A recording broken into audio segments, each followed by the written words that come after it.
Duke City Sports Bar. Proud supporter of Proview Sports and New Mexico Youth Athletics. Catch all the sports action from high school, college, pros, and MMA on one of our 35 HD TVs. Start your night off right with any selection from our delicious menu prepared with fresh, never frozen ingredients. Duke City Sports Bar, Albuquerque's newest sports bar. Located on Eubank and Montgomery, dial 505-433-4020.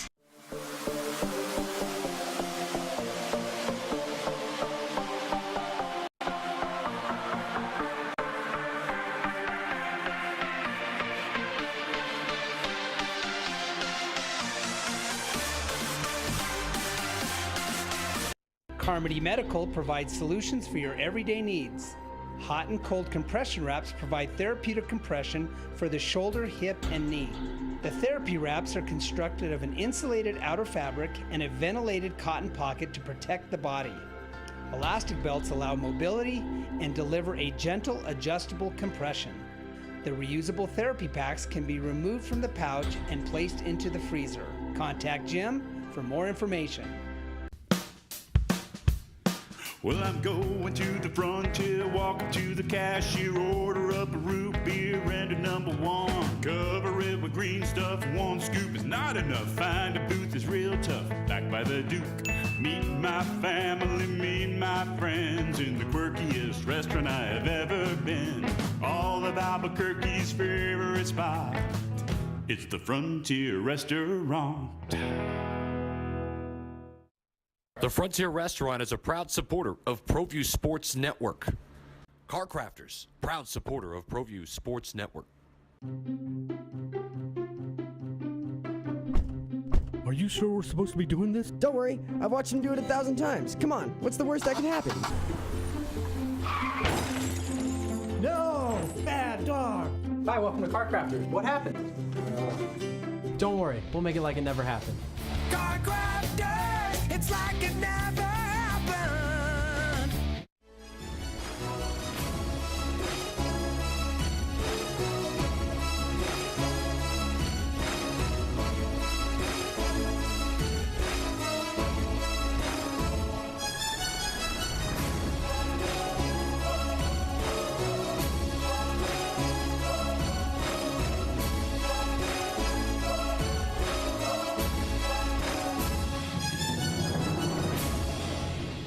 Good afternoon, everybody. Welcome to Red Menace TV. Leroy Lucero here. I'll tell you what, it's gotten kind of crazy. I mean, I don't even know why.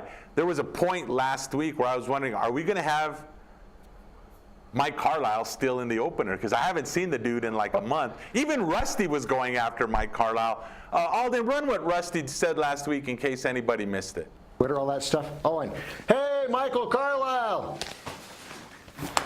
Penalty on you, and here's why. Because you didn't like my color combination last week. Don't like silver. What's wrong with you, dude? I'm getting ready for Halloween. Got to get things working out, and you're just like blowing smoke and... Yeah, done with you. Done with you. All right, follow me to a game. Follow me on Facebook. Follow me on Twitter. Yeah, just... So that was Rusty the Sports Clown making fun of him. And you know, I just noticed something in that picture for those of you that watch at WWE. My co-host resembles Kevin Owens. Hello, KO. How are you? Well, first of all, I was in Boise last week. Yes, you were. For the Lobo game. I'm pretty sure I was here the week before that.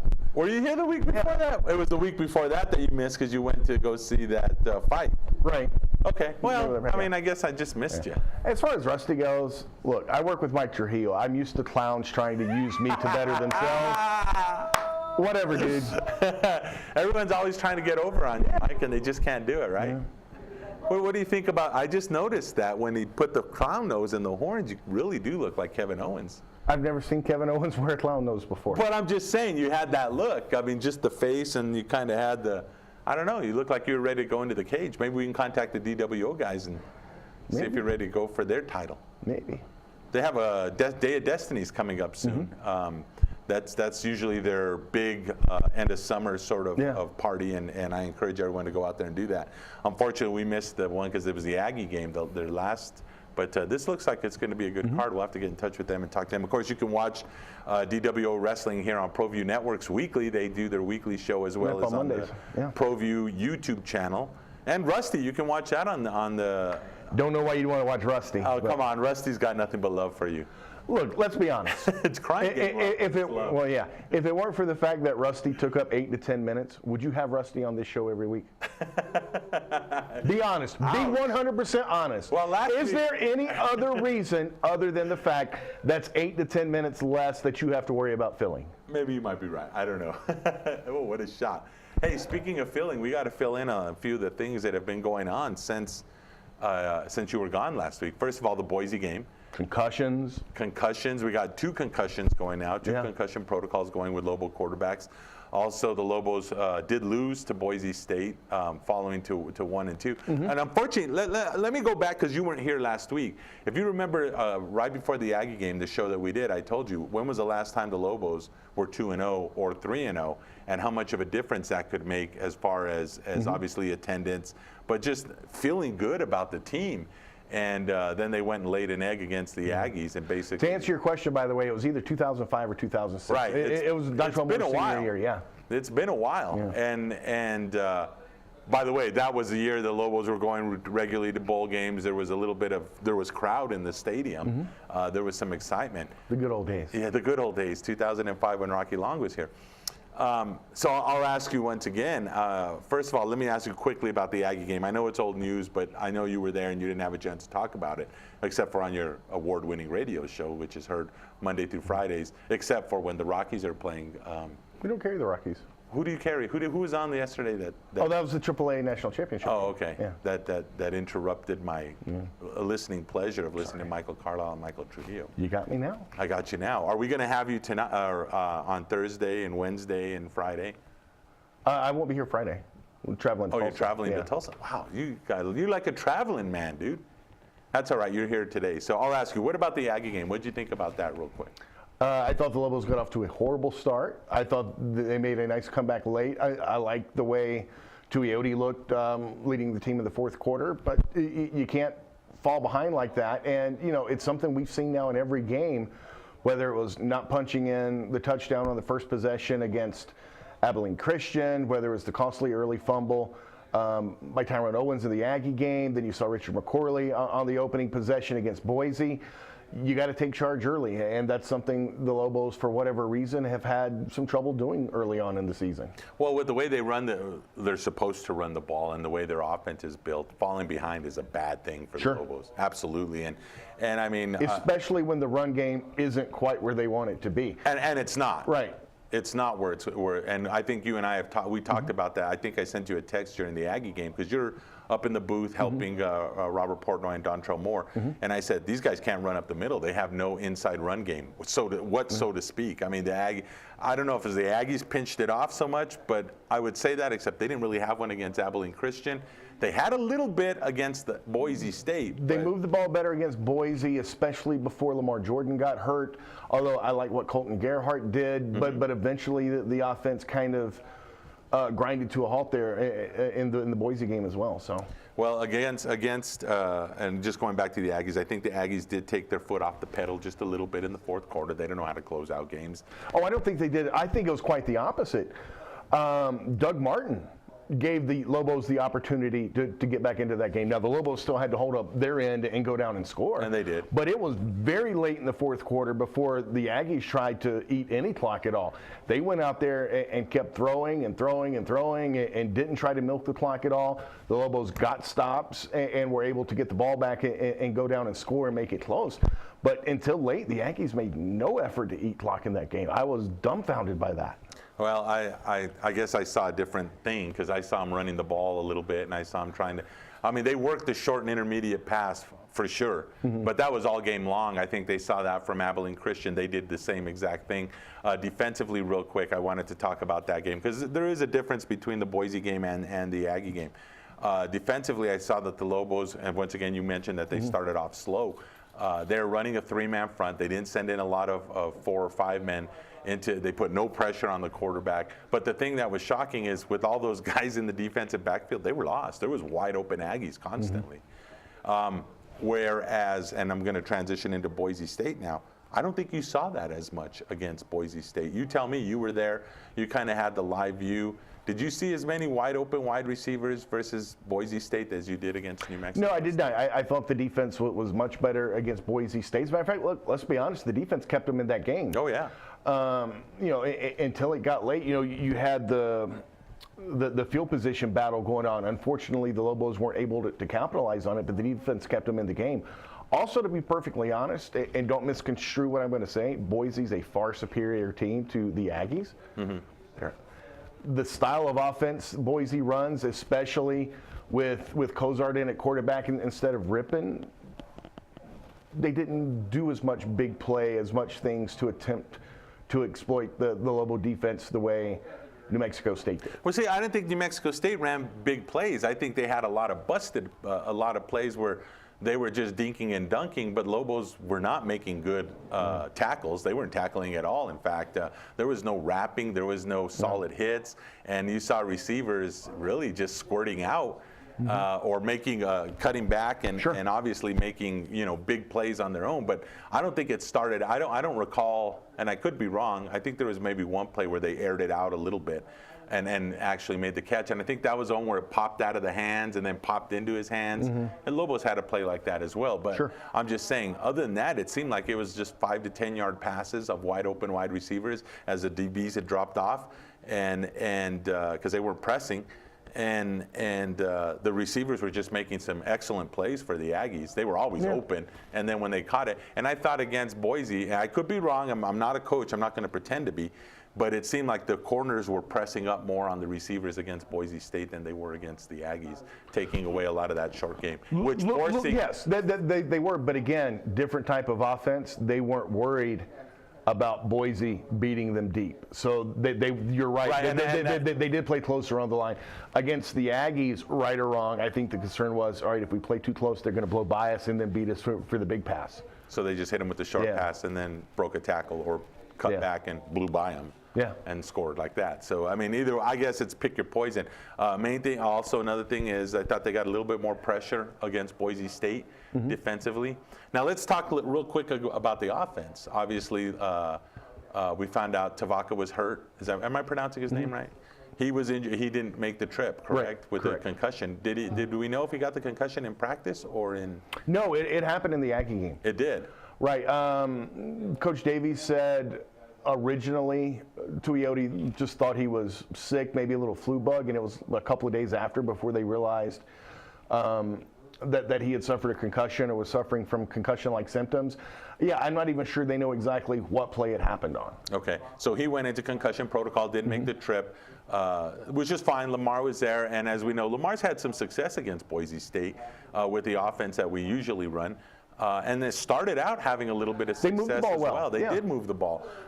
And then he took, which that had to be one of the most vicious hits that was in a long time. A brutal hit. I mean, the player took a step, launched himself, and the crown of his helmet basically caught Lamar, I think, right about there, would you say? Yeah. But it was the bounce, obviously hitting the turf, the blue turf, and his head snapping. I think that caused a concussion. He got up and it was. Oh no, I'm pretty sure it was the helmet under the chin. You think it was the helmet under the chin that rattled it? I think it was. Maybe because I don't think his head actually hit the turf. Now he snapped. Yeah, he snapped. It bounced off the turf. Yeah, but I don't think his head actually bounced off the turf. The back of his head did. I don't believe so. Yeah, it scrambled. You could see it. No, the scramble, it was a front scramble. Well, there was definitely a shot, which I guess he misses half a game. Because it happened in the first half, so he missed the entire second half being thrown out for targeting, and then he misses the first half. I don't even know who Boise plays this week. Virginia. So he misses, and he was a second-string defensive lineman, and so obviously a brutal shot. Lamar, you could tell he was wrong when he got up. It was all wrong. Oh yeah. And Colton Gerhardt came in. What do you think? I mean, tell me what were your thoughts on all of that? I thought Gerhardt did fine, especially considering he was third-string quarterback. He hadn't played quarterback since high school. He wasn't originally brought here to be a quarterback. Right. The grad transfer from Arizona State, he was brought in to play defensive back with a couple of guys. Back. No, with a couple of guys leaving in the in the preseason, he found his way onto the depth chart at quarterback. I thought he did fine. I thought he threw the ball fine. He was able to run the offense. Now, the offense did eventually kind of stall out a little bit, but I think with a week plus to prepare, I'm interested to see what the Lobos do offensively against Tulsa on Saturday, because I think you did see some promise there. And, Davey said it at his press conference this week.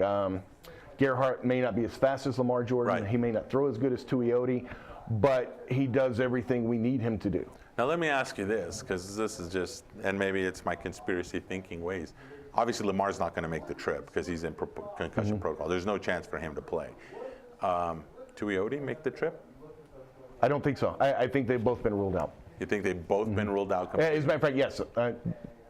I know they have, yes. Okay. Yeah, the freshman from Texas, either he or Pat Reed will be Bryson Carroll or Pat Reed will be the backup quarterback. Interesting. Pat Reed, of course, is a wide receiver, so we could see something. He came here as a quarterback, though. He did come as a quarterback, kind of. Well, no, he kind of came as an athlete. They put him at quarterback, but he knew that he wasn't going to play, so he moved. Right. He moved to wide receiver. But I remember when they were recruiting him, it was kind of like athlete is what they were going to use him for, and it was I think DB at the time, if I'm not mistaken, because he didn't play wide receiver until he started playing here. Good quarter. I mean, I've seen he can throw, he can move the ball a little bit, a little short. I think he's shorter, and then I think that's one of the reasons that they kind of. And I wonder if they would burn the redshirt year on Carroll or not for one game. If this were later in the season, and you were struggling, probably not. But despite being 1-2, regardless of what happens on Saturday, you've got one conference loss. Going into the bulk of your conference play, you can still achieve all your preseason goals. If you have to, if you feel like he gives you the best chance to win, I think you probably do. All right, so Lobos are 1-2, and we'll do this real quick because then we have some other stuff that I want to talk about. And then, of course, Micah will be here as well, Micah Frankel, as well as Rusty the Sports Clown. I don't know if he's going to be picking on you again, but okay, Lobos are 1-2. They have a real tough opponent Saturday in Tulsa. I mean, the possibility of them going 1-3 is pretty right there, I would say. They're what, 16-point underdogs? Or I saw 12 and a half yesterday. 12 and a half, okay, 12.5-point underdogs. Tulsa, they're with a third-string quarterback. Their defense, but their defense has been okay this last week, but they're going against an offense that can throw the ball and can score points. Not only can throw the ball, but can run the ball. They had 3 guys rush for over 130 yards last week. They lost 54-51 to a very good Toledo team. They put up points in bunches. They can do it on the ground. They can do it in the air. They'll run a fast-paced offense. They'll spread the field. Lobos are going to have their hands full on Saturday. All right, so let's win or lose. You're either 2-2 or 1-3. What are your thoughts on the moving forward on this season? That's a tough one because last year at this time the Lobos were in the same spot. They were 1-2. Yeah. Again, you don't want to start 1-3. Right. The fans will certainly be discouraged. They already are. If they start they're discouraged now. They'll even be more discouraged. But like I said, you've got one conference loss, hosting Air Force next week. Even if you lose on Saturday to Tulsa, you can still accomplish all your preseason goals, which is Mountain Division title, playing in the Mountain West Championship game. Doesn't mean it's going to happen, but all of that is still attainable. And like you said, Boise State's not as dominant as they were. Boise State's a very good team. They are not the dominant Boise team. So there's still a chance for them to stumble this season absolutely. easily. I mean, it can happen. I don't know. Obviously, they're playing all the Mountain West. I don't know who they cross over with.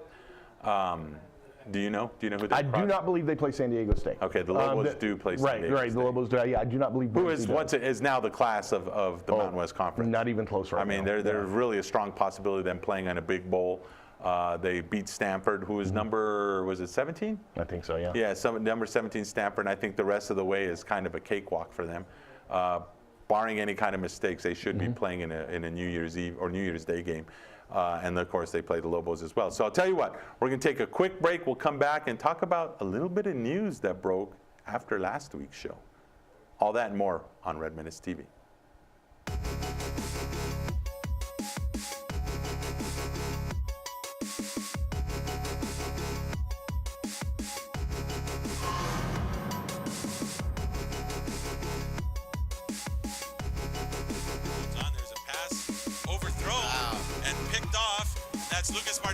And he's going for the touchdown. Nice.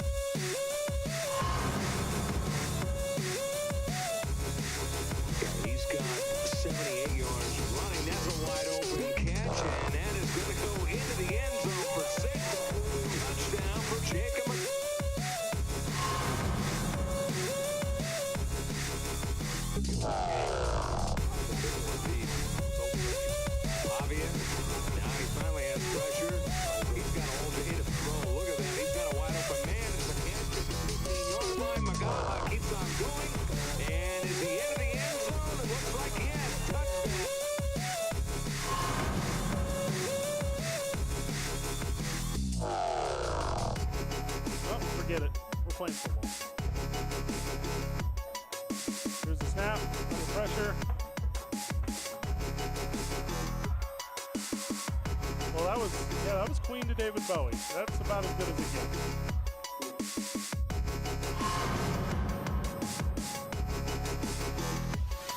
Lynch on the free kick toward the box. And a goal!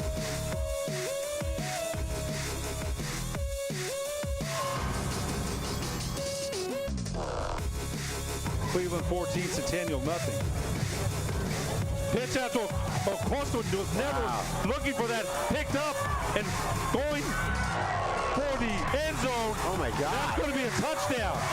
Oh my goodness. It's like two guys are running. 86-yard touchdown recovery.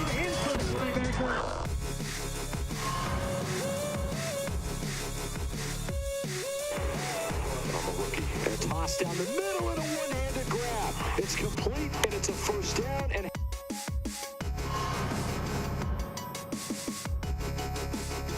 barrier here that we have to look around. But we're nice and low. That's the good news. Fun place, and there's a shot from the outside.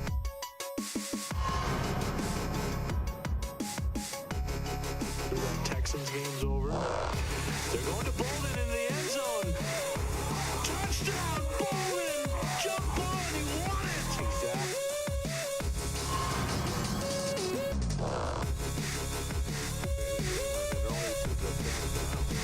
Turnbull, pressure, good looking pass, and that is going to be a catch, and that's going to go for 6.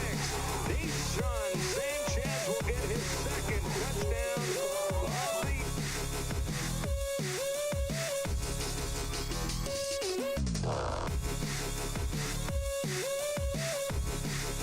Don't sacrifice quality of flavor when you're in a hurry.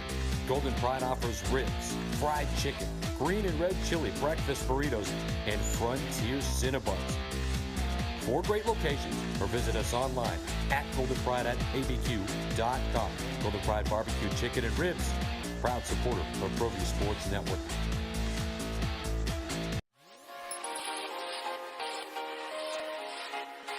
Folks, there's no other way but to be all in. Either he's Lord of all or he is not Lord at all. And you can experience the real and authentic, true life change that only God can provide to humanity. See, when we truly encounter Jesus and purpose to know him and follow his teachings, hashtag life change will occur.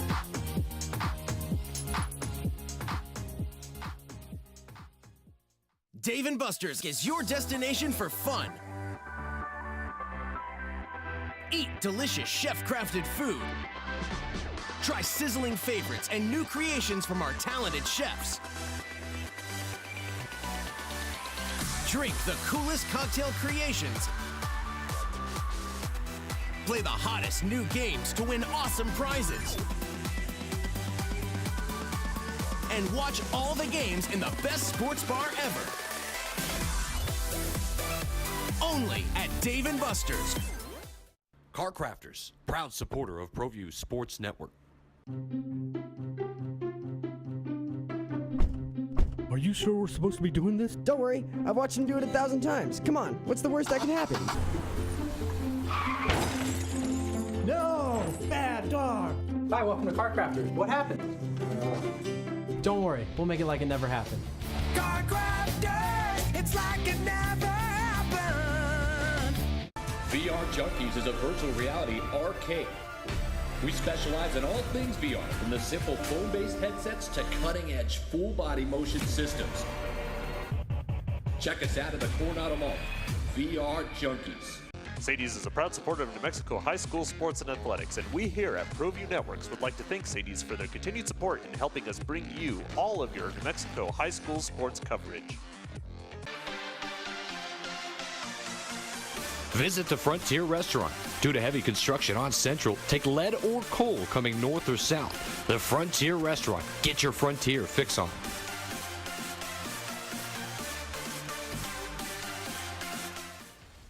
Welcome back to Red Menace TV here on Proview Networks. Michael, last week you were in Boise, and I did the show. And right after the show, I got out, and all of a sudden the news was breaking about the University of New Mexico football program. or actually, they didn't did they list the football program? But they also said UNM, I guess UNM saying UNM Athletics. But the reports all up and down the internet were that UNM football was being investigated for players. Bob Davie, player mistreatment and allegations of circumventing the drug testing policies. Protocol. I'll be honest with you in saying this. The circumventing the drug protocol, okay, that could be serious.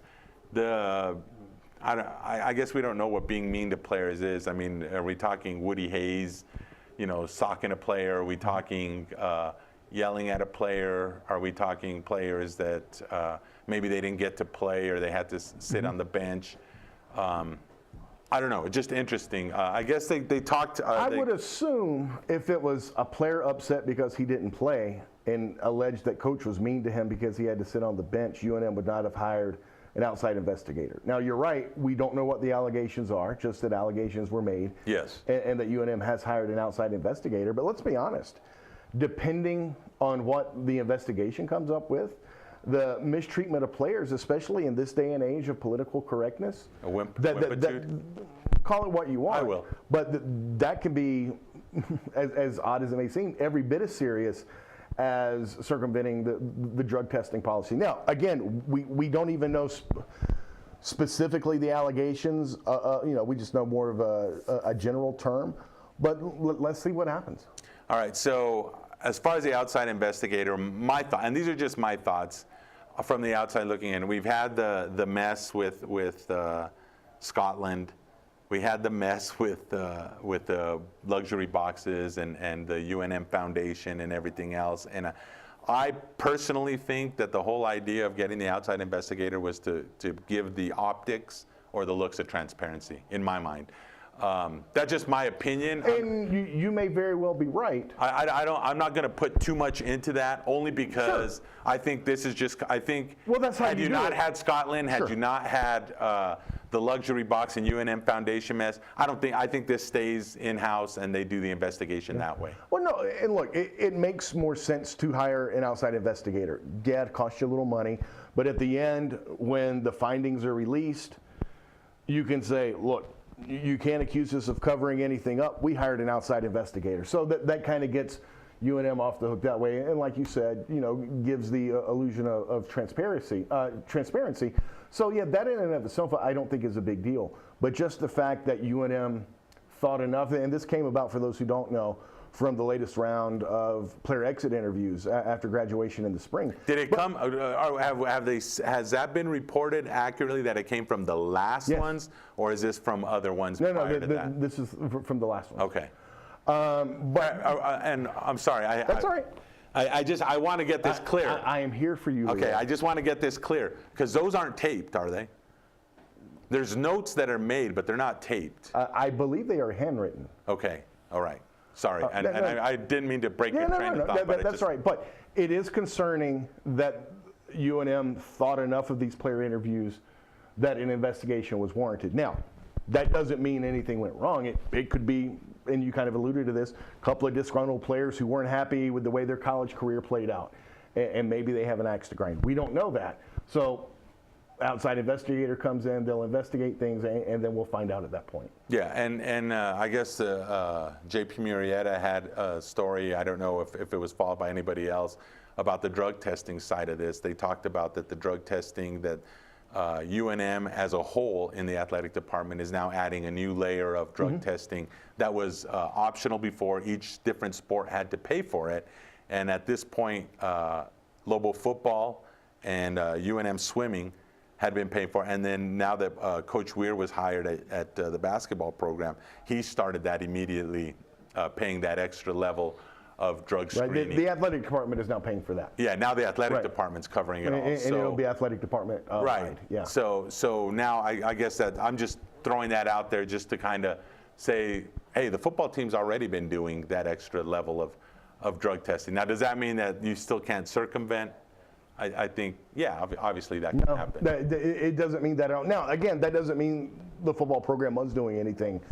But that allegation has been made, so that is one of the things. Right. So you got to look at it. Sure. It's like anything else. The only thing that freaks me out, but I guess that's the day and age that we live in, you're now guilty until proven innocent, as opposed to innocent until proven guilty. Because that's the way they was Bob Davie fired or suspended? No, but I'm talking about. So the day before the Boise game, all of a sudden this story breaks. It's big news all across national media. All of a sudden it's like, oh, the Lobos are being investigated. Something must be wrong. There must be some kind of crap going on there. I don't think the ESPN team even mentioned it during the broadcast. I don't recall hearing that even talked about. But I just thought it was kind of interesting the way that story broke the day before the Lobos play. I can't remember it's been a while since ESPN.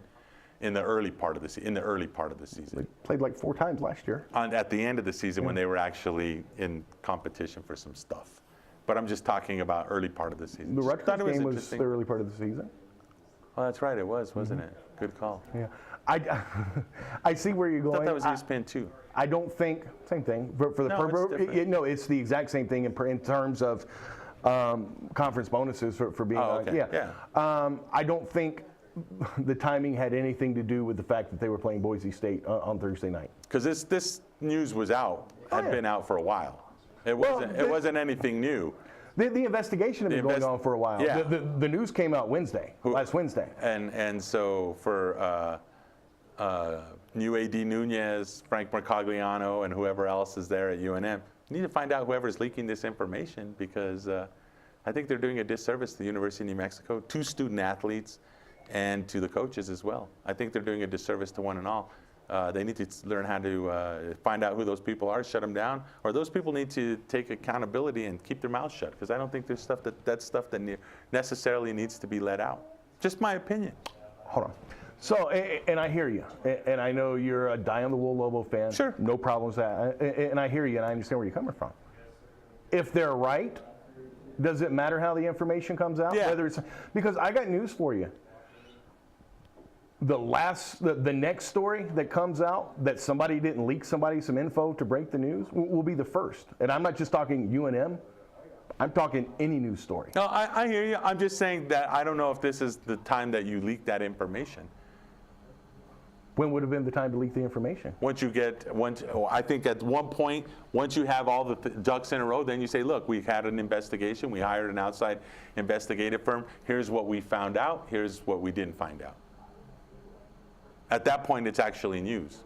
Oh, no, it's news now. Make no mistake. It's made news, but I kind of disagree with you. I think there's been plenty of investigations that have gone on at UNM, in the city, all kinds of places that not necessarily come out until there's actually what happened to that transparency that you were just talking about so much in such low engagement? So here's what I think. I don't think you have to do transparency.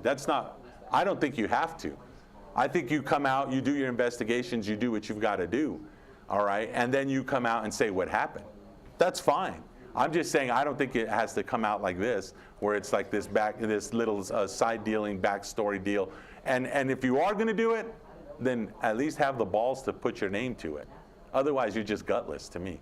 What are you doing at that point? If you're not willing to put your name when you're accusing or leaking information, like I said, I don't believe anybody have the testicular fortitude to say so. Hold on. Who accused Coach Davie of doing something wrong?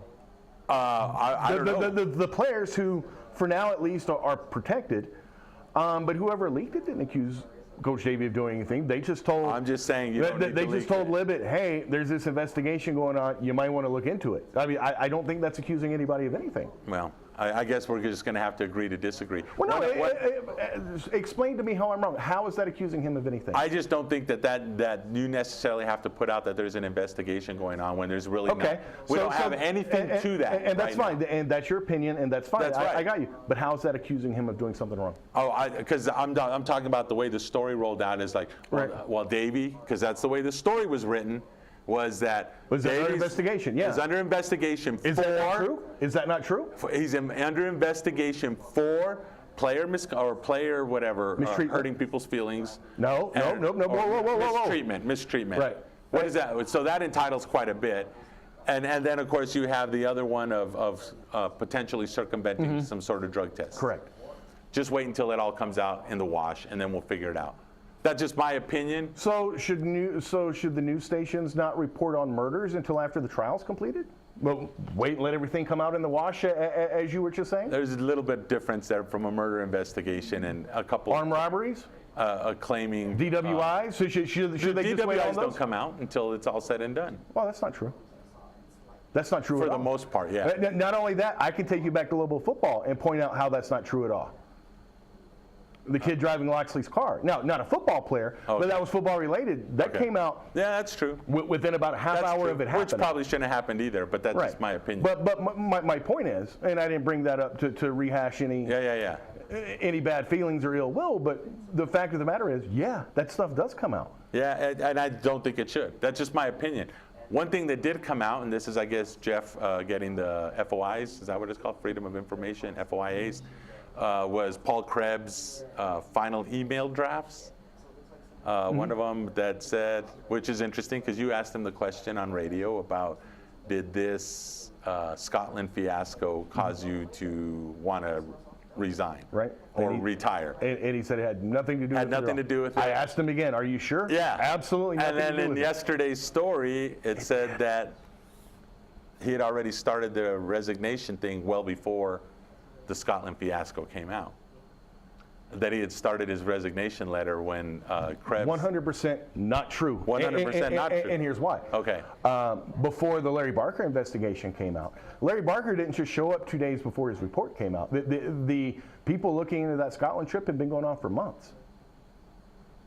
It was just a matter of time before that was just a matter of time till it broke. Well, right, but yeah. So once again, Barker... to Grammer's story, back in March, after he fired? Right after he had decided, and he said... Recommended firing. He recommended him being fired, but someone said, no, we don't want him to be fired. And I think we talked about that maybe the Board of Regents or above there wanted to keep him for the money situation or whatever. Sure. I don't know. I don't want to rehash all that mess. I'm just saying that was there. I think there was some other things. Krebs admitted, obviously, to... Should we even be talking about this? Shouldn't we wait for everything to come out and then talk about it? Well, this is... I mean, by your logic. Now, wait a second. This came out of an FOIA, so it's open game now. It didn't come from a leaker. It came from Jeff Grammer actually doing his job. You know, Libet got at least part of his information, knew to inquire about the records. Yeah, he was told, hey, you better inquire about this. Here's a leak for you. You better go inquire about this. But Grammer inquires about everything. He did this. Do you know why Grammer inquires about everything? Because it's his job. Well, because Libet inquires about everything. But so everybody else even prior to that, Mark Smith, when he used to have the beat, he inquired about everything as well. I mean, it's part of your job. I'm sure Rick Wright does inquiries on his own as well. Anybody can get inquiry. Anyone can ask for an FOIA. There's people on Twitter that I know of that have done it. Sure. Anybody can ask for it. So if Grammer does it, it's okay. If Libet doesn't, it's not. I didn't say that. It's all in how you report it. That's, I think, the way I say it. Or when you report it. I think it's the timing issue is what I'm talking about. But I'm getting the, because we got to get Micah Frankel on before we take up the entire show arguing this point. Okay. Good argument. Indeed. Or debate. I would say debate, right? Sure. I don't argue with you. No. Unless we want to talk about the Cowboys, but that's a whole different story. Hey, we'll be back right after this with CageBinds.com. When I train for American Ninja Warrior, I schedule regular workouts to stay in shape. To keep my car in Ninja Tough shape, I head to a Napa Auto Care Center for regular maintenance and genuine Napa Auto parts. Like brakes and batteries. I trust my Napa Auto Care Center for quality parts and quality service. And with the 24-month, 24,000-mile nationwide warranty, I drive away with peace of mind every time. Visit AutoCareNM.com to find a location near you. Don't sacrifice quality of flavor when you're in a hurry. Golden Pride offers ribs, fried chicken, green and red chili breakfast burritos, and Frontier Cinnabons. 4 great locations, or visit us online at goldenpride@abq.com. Golden Pride Barbecue Chicken and Ribs, proud supporter of Proview Sports Network. Well, I'm going to the frontier, walking to the cashier, order up a root beer and a #1. Cover it with green stuff, 1 scoop is not enough. Find a booth is real tough, back by the Duke. Meet my family, meet my friends in the quirkiest restaurant I have ever been. All of Albuquerque's favorite spot.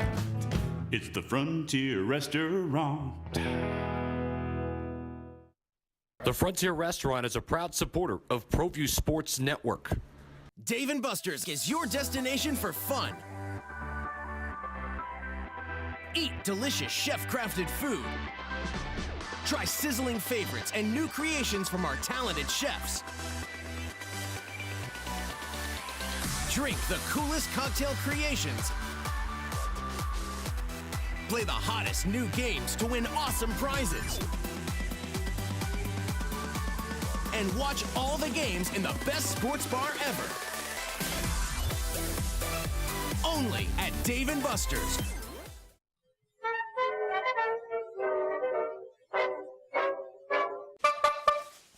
Man, what a weekend. I know, was that awesome or what? Hey, I'm Rusty the Sports Clown here for my very own Rusty the Sports Clown show. Some people are cheering, yay! Some people are nursing their wounds. I know, it was rough. So let's get right to the sports break and see what happened. All right, let's see where to begin. Let's start with, what, the little guys this time? Let's do that. All right, let's see. Our very favorite Yaffle team is still on a roll. The Yaffle Freshman Storm. They won again, 38-13. Yay! Now we're going to move up to high school ball. Check this out. Rio Rancho's quarterback, Logan Bruer, guess what he did? He threw for another 300 yards. Actually, it was only like 297, but we're going to round up just a little bit. And 5 touchdowns. Yay! Okay, Las Cruces took on my alma mater, Valley. Yay! And beat them 49-7. Ow! Boo! Boo! Not good. Okay, we're going to move on, though, because what happened? Manzano, Cleveland, El Dorado, Clovis, they all won as expected. I know, good for them. Yay! Or boo if you don't really want them to win. All right, a surprise win, though. Check this out, Atrisco Heritage. They weren't supposed to beat Sandia, but guess what? They did. I know, and they beat them pretty good. Okay, both teams now only have 1 loss, so they're going to, do some damage here as we keep going. How about Volcano Vista's win over Las Cruces Mayfield? Now then, you're going to ask, well, what's so important about that? Well, here's what's so important about that. This is the first time since 1990. That's like, okay, 7 minus the zeros and go back to before 2000. And that's like a long time ago and stuff, okay? That's the last time that Mayfield started a season 0-4. I know, that's like forever. I mean, like people have grown up and had kids and stuff in that time. All right, these are all a mix of yays, yay, and boo, ow, that hurt. I know, depending on who you were rooting for. Sadly, Rio Grande, they got beat again. But they're getting better, and they're playing better, and they're going to win a game this season. I know it. They're going to win. Go Ravens, go Ravens. Now, moving on to college ball. Oh, the craziness, the craziness. How many of you saw Memphis in the upset win over UCLA? That was like 48-45. Fun game to watch. Or how about this? Texas playing at USC. Game USC was supposed to stop them. That game went into overtime before UCLA finally won, or before USC, yeah, that's the other California team, before they beat them 27-24. Maybe you saw the Toledo win over Tulsa, 54-51. That's a lot of points. I know. By the way, the Lobos play at Tulsa this week. More craziness. How about Florida's win over Tennessee? They've got Tennessee's number. This is like I think they gave the stat like 19 in a row wins over Tennessee when they play in Florida. Now then, here's what happened. Game's tied 20-20. On the very last play of the game, back, gets the ball, he goes back, almost gets tackled. Defender just misses him. He rolls a little more and throws it as far as he can. Guess how far? 63 yards into the end zone. The receiver, dink, touchdown, they win 26-20. Now here's where that score gets even crazier.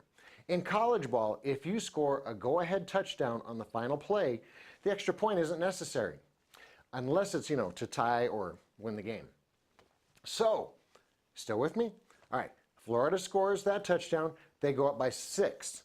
The Vegas odds makers had Florida as a 6.5 point favorite. So not kicking the extra point, man, that had huge ramifications if you bet on the game. Doesn't matter who you bet on. If you voted or bet on Tennessee, you're thinking, we just got beat. Wait, they're not kicking? Yeah! I bet. If you bet on Florida, they're going, whoosh, all they got to do is kick that extra point. Wait, where are they going? Get back here, kick the extra point. No, craziness. All right, more weird stuff. How about San Diego State beating 19th ranked Stanford? Man, that was huge. San Diego State is now ranked 22nd in the country. And guess what? They would actually be leading in the Pac-12 with a 2-0 record, having already beaten Arizona State as well. I know, is that nuts or what? So, they're definitely the best in the Mountain West this year. Now, closer to home, remember the Lobos last week in that comeback attempt against New Mexico State, falling just short? The Aggies did the same thing this week. All right, they were behind big. Well, I say kind of big. They were down by 17 to Troy, and they came back, but then their comeback fell a little bit short too, 27-24. Now then, this is a school that the last 2 years whipped the Aggies, 52-7 and 52-6. All right, Aggies, we know they're getting better, but it's still a loss, so boo. Hey, Red Menace peeps, all right, here's the deal. If you want to find out about some rodeo stuff, if you want to find out, how college teams, pro teams, all that stuff, how that turned out, you're going to have to watch my show. I know. So, get off this Red Menace, guys, because, that Michael Carlisle guy, yeah, he's an idiot. We don't care about him. Leroy, he's pretty cool. We kind of like Leroy. He's all right. So, what I tell you to do, follow me on Facebook, follow me on Twitter, follow me to a Lobos game, except this week because they're in Tulsa, and that's, a little far from here. And why? Because I'm very famous. That's right. I'm not like Michael Carlisle. We talked about people getting punched in the face. Last weekend, the UFC had Fight Night in Pittsburgh. Results are up at cageminds.com. I can tell you that 8 of the 10 fights were ended in finish, and that Luke Rockhold has resumed his winning ways with a TKO over David Branch. Well, a submission due to strikes, TKO. Take your pick for how you actually classify the finish. Now, in some local news, I can tell you that Jamie Hinshaw from Fit NHB early November will be challenging for the King of the Cage strawweight title. A bunch of action coming up here as we close out 2017, and we got boxing kicking up again locally. You'll have Countries Collide September 30th, Holmes Boxing presenting at Buffalo Thunder Resort and Casino. A main event that is going to be a WBC title fight, putting Mexico against Argentina. Also, Argentina versus New Mexico in the co-main event, as Ramon Reynoso will be taking on our very own and guest this week, Jose Osorio, who's joining us right now. Thanks for joining us this week, Jose. How you doing? I'm doing good. How are you? I'm doing well. You've been on a win streak lately, a tear, 4-fight win streak, I believe, and 2 of the last 3 have been finishes. You're getting the knockouts. How's momentum feel? It feels very strong. I feel very good. This has been one of my best training camps, actually. So right now I'm feeling strong. I'm ready. I wish it was a fight night already so I can get the show going. What did you think of the offer and being put in the position of a co-main event up there at Buffalo Thunder, a facility that always seems to fill out and pack the house? I feel fortunate to have it. A lot of times, with this style of fights, a lot of people don't want to take them. For me, I feel like it's a great opportunity to showcase my skills and show them what I got. I think that they took the wrong opponent. Now, the boxing world, we talk about with managers and people, you get the right matchups, you guide a path. Ramon is 20-1. This is going to be his U.S. debut. From all of us analysts and writers, onlookers that know how the fight business and the boxing game works, you're the opponent set up to lose. What's your mindset on this whole scenario and that kind of mentality that goes into the fight game? Where are you at?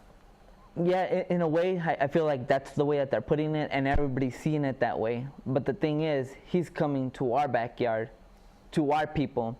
So a lot of times these judges get swayed by the crowds chanting their name and screaming their name. That night, the crowd is going to be cheering for me. I feel like, yes, I'm going to be the opponent in everybody's eyes, but truthfully, that day at that venue, I feel like he's going to be the opponent for us. Even though on paper it kind of seems like if we're the opponent, I feel right there in real life, in true like fans and everything else, I think he's going to be the opponent there. What kind of research does your team do before accepting a fight against a fighter of this caliber, this magnitude, what do you look into? We look at his past opponent, see what he does and what his style brings to the table. I feel like it's a great matchup for my style, and I mean his record. He's actually fought here twice already, 3 times, and I think he's like 2-1 draw here in the U.S. So all of his wins are basically in Argentina. Not taking anything away from any Argentinian fighter or anything like that, but I feel like in Argentina's eyes, he's a superstar. So with that being said, a lot of the times the judges are going to give it to him, et cetera, et cetera. So I feel like that's what we do. We look at his record, who he's fought, has fought, stuff like that. So we do our research. So how much did it play into it that it is Buffalo Thunder, it is a local fight? How much does that play into you taking it, thinking, at least I don't go into a scenario like this weekend. I don't feel that judges are against me, on top of being that underdog opponent, supposedly? Well, he's coming to our backyard, you know, so the people there are going to be chanting for the New Mexico fighter. And I feel that a lot of times, and I feel that's what happened this weekend, the same thing, you know. People do sway the judges. They shouldn't, and I don't feel like it's right, but it does happen. So I feel like that he's going to come to our backyard and has to not only deal with me, but also our people as well. I didn't even mention it. This weekend, there was the fight that we were all looking forward to in the boxing world. Canelo, Triple G, and as some analysts and Teddy Atlas already predicted, a close fight would lead to a draw, and this is the definition you get. Well, boxing. I thought that from what I saw, Triple G won the fight. How did you score it, Jose? Did you watch? I'm sure you did. I did watch it. I felt that it was a good fight, very, very close. I feel like it's just what style you like. In my opinion, I like the come forward fighter. Even though Canelo did make him miss a lot, I felt it was a close fight. So what the judges saw, the draw was, in my opinion, okay.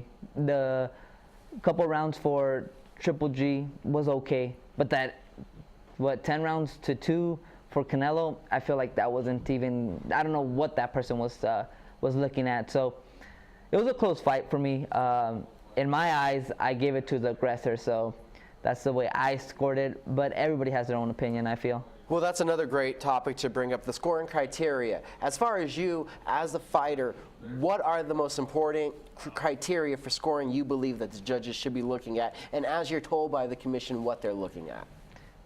Well, I feel like, you know, not just aggression, but like effective aggression. So actually landing shots, the bigger shots, which Canelo landed the bigger shots, I felt. Triple G was a little more of aggressor. The ring generalship was Canelo, but I also thought Triple G put the pressure, and they fought under Triple G's timing. So with that, like 2-2, I mean, the draw was what I was. I think is an okay decision. I felt. Now, how much space in your mind does judging take up? How much do you worry about it as a fighter? Because we know boxing has been this controversial sport for so long. What are the judges scoring? How much does that play into your preparation, worrying about what the judges are going to like, and thinking about getting the finish so you don't have to deal with them?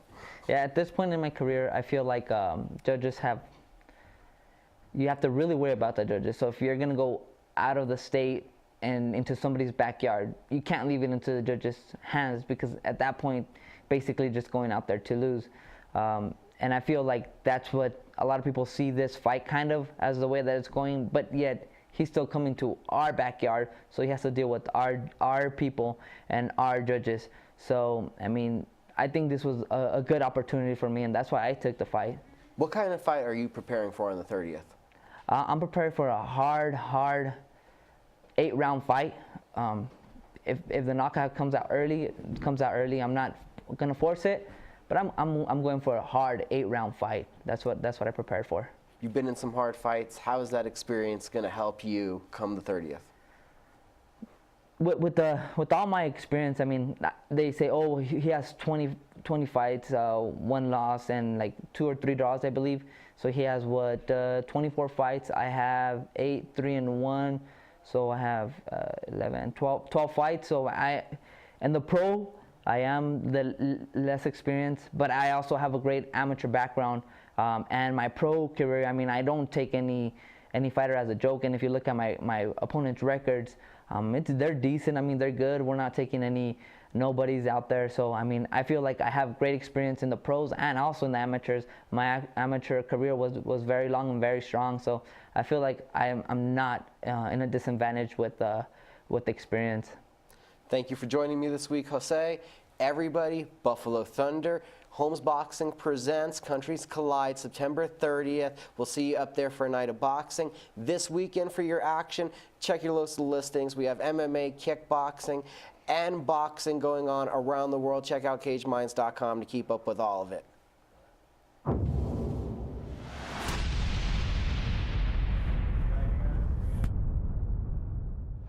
Looking for some exhilarating fun? It's at All Out Zone. All Out Zone showcases Nerf Dart tag games from team elimination battles to human versus zombies, pitting two teams against each other in fun, organized chaos with trained referees, music, and a full arsenal of Nerf blasters. You need team parties, birthday parties. We can customize the party to fit your needs. Visit us at the Coronado Mall.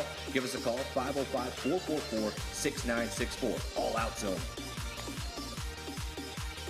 Hey everyone, Adam Deal here with Proview Networks. Extreme Clean is a proud sponsor and supporter of Proview Networks and all high school sports athletics. Owner Mike McLean and Extreme Clean specialize in carpet cleaning for apartment, realty, business, and residential clients. With over 20 years experience, attention to detail and quality customer service matters. For more information, give them a call, 505-221-64. Duke City Sports Bar, proud supporter of Proview Sports and New Mexico Youth Athletics. Catch all the sports action from high school, college, pros, and MMA on one of our 35 HD TVs.